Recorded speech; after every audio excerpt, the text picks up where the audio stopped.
Hello everyone, ఇవాళ మనం summer special అయిన పచ్చి పులుసు చూసిద్దాం. ఓకేనా? చాలా చాలా టేస్టీ, కొంచెం పుల్లగా, కొంచెం తీయగా, కొంచెం ఘాటుగా, కరకరమంటూ కసకసమంటూ ఉల్లిపాయలు తగులుతూ టేస్టీగా ఉంటుంది. ప్రాసెస్ చూసేద్దామా? ముందుగా కొంచెం నిమ్మకాయ అంత చింతపండు నానేసుకోండి, పక్కన పెట్టుకోండి. తర్వాత ఒక 4 ఎండుమిర్చి లేదా 5 ఎండుమిర్చిని మనం చిన్న మంట మీద కొంచెం వేంపుకోవాలండి, ఆయిల్ లేకుండా వేంపేసుకుంటే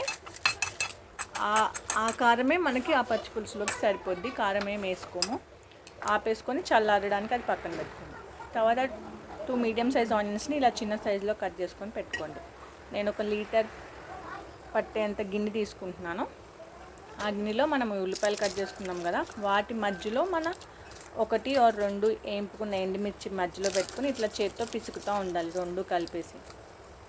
అలా పిసికితే మన పచ్చి పులుసు టేస్టీ వస్తుంది. మనం ఇంకా ఉల్లిపాయలు ఇంకా చాలా ఎక్కువ వేసుకోవచ్చు. ఎంత ఎక్కువ వేసుకుంటే అంత టేస్టీగా ఉంటుంది.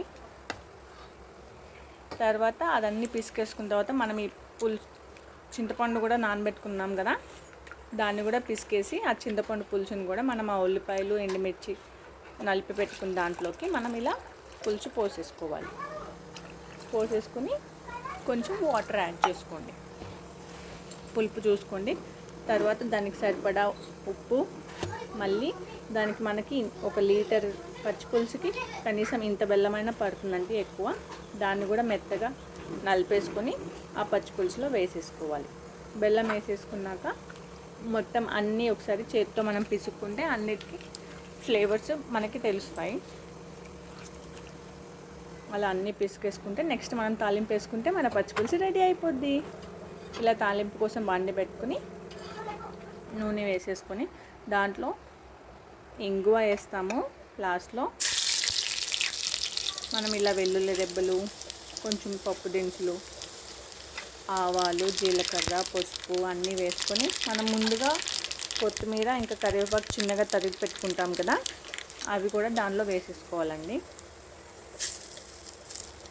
వాటితో పాటు మనం ఇంగువ అనుకున్నాం కదా, ఇంగువని కూడా వేసుకుంటే మనకు ఏదైనా సరే చట్నీలైనా పులుసులైనా సాంబార్లు అవి టేస్ట్ వస్తాయి. ఈ తాలింపు దాంట్లో వేసుకుంటే టేస్టీ పచ్చి పులుసు రెడీ.